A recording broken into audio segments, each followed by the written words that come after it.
Hello MMA fans, this is MMA Daily with your daily news and updates. Here are today's top stories. Starting off, Gilbert Burns versus Sean Brady in the works for UFC event on September 7th. Next, GSP criticizes Dana White for snubbing Islam Makhachev. Additionally, Kayla Harrison manager suggests Amanda Nunes retired to avoid fight. Next, Islam Makachev told he should skip welterweight and go straight for the UFC's middleweight title. Lastly, Conor McGregor breaks character to expose Islam Makachev and Dustin Poirier's pay-per-view numbers at UFC 302. Former UFC welterweight title challenger Gilbert Burns, currently ranked number 6 at 170 pounds, will square off against number 8 ranked contender Sean Brady atop the promotion's Fight Night event on September 7th, according to MMA Junkie. A venue and broadcast plans have yet to be determined. Who do you think will win, Gilbert Burns or Sean Brady? Leave your thoughts in the comments below. Let's start a discussion.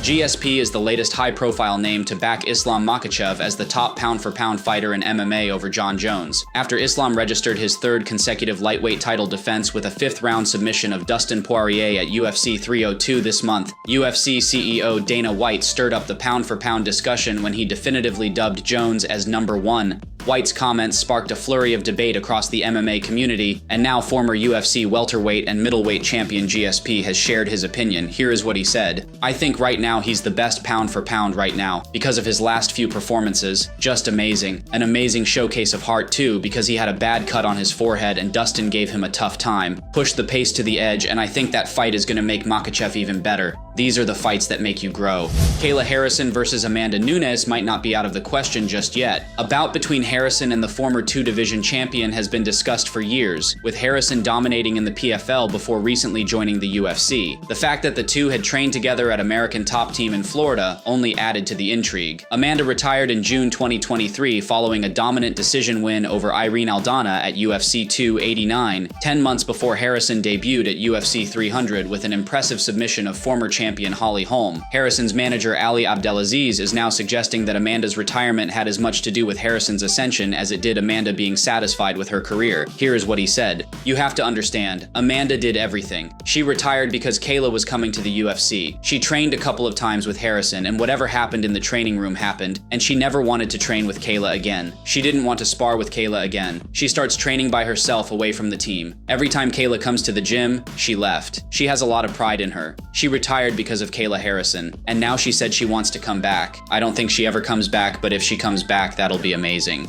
UFC lightweight champion Islam Makachev has been advised to skip the welterweight and move straight to middleweight division. After his fifth-round stoppage of Dustin at UFC 302, Islam hinted that moving up to welterweight is only a matter of time. However, he has been encouraged to bypass the 170-pound division entirely. While Islam has expressed interest in fighting Leon Edwards, his plans might change if Belal Muhammad, his friend and teammate, wins the welterweight title in July. Muhammad has stated that if he becomes the welterweight champion, he would refuse to fight Islam and suggested that Islam move up to middleweight instead. Here is what Belal said when asked about the possibility of fighting Islam Makachev. "Yeah, I would never fight him 100%, but honestly, he could go up to 185 and beat Duplessis right now. I think he's that good, really. I think he could go up there and be that two-division champ, skip over 170 for a little bit, let me beat a couple of these younger guys, and then I'll go up to 185, bro. He has plenty of time, man. He's dominating these fights. He's winning easily. You know, I think he's going to continue on that path of just being dominant champion, so he's got plenty of years left. Like he tweeted out or said something about it recently in an interview saying, like, yeah, I'm still hungry. I'm still here. So I think he got a long time to go. What do you think? Who should Islam fight next and in which weight class? Lightweight, welterweight, or should he try to win the middleweight belt? Would a fight with Dricus be too much for Islam? Leave your thoughts in the comments below.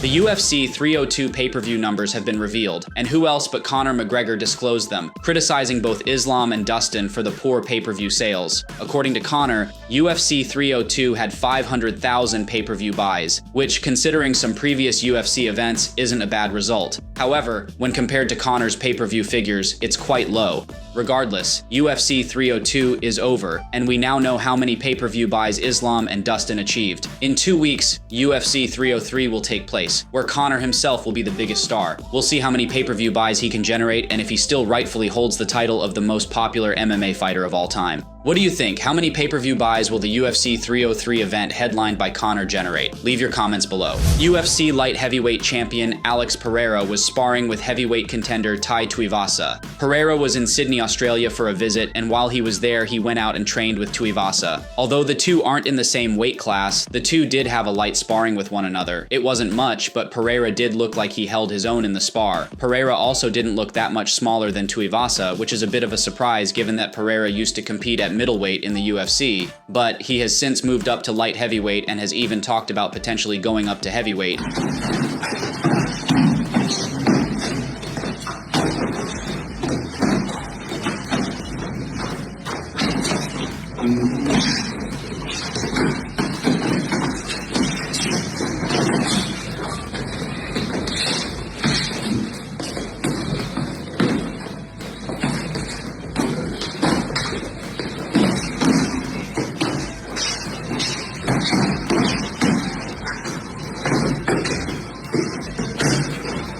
After sparring, Tai Tuivasa performed his famous shoey, drinking beer from a shoe while Alex Pereira watched in amazement.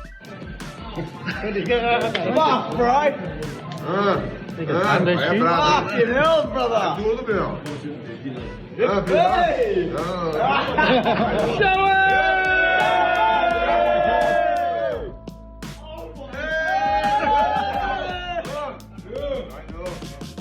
Alex Pereira currently doesn't have his next fight booked, but is coming off a first-round KO win over Jamal Hill at UFC 300. The Brazilian has said Jiří Procházka will be his next opponent, who he defeated by TKO in November of last year to win the vacant title. Tai Tuivasa, meanwhile, is on a 4-fight losing streak and is coming off a submission loss to Marcin Tybura. Also on the losing streak, he had submission losses to Alexander Volkov, Sergey Pavlovich, and Cyril Gane.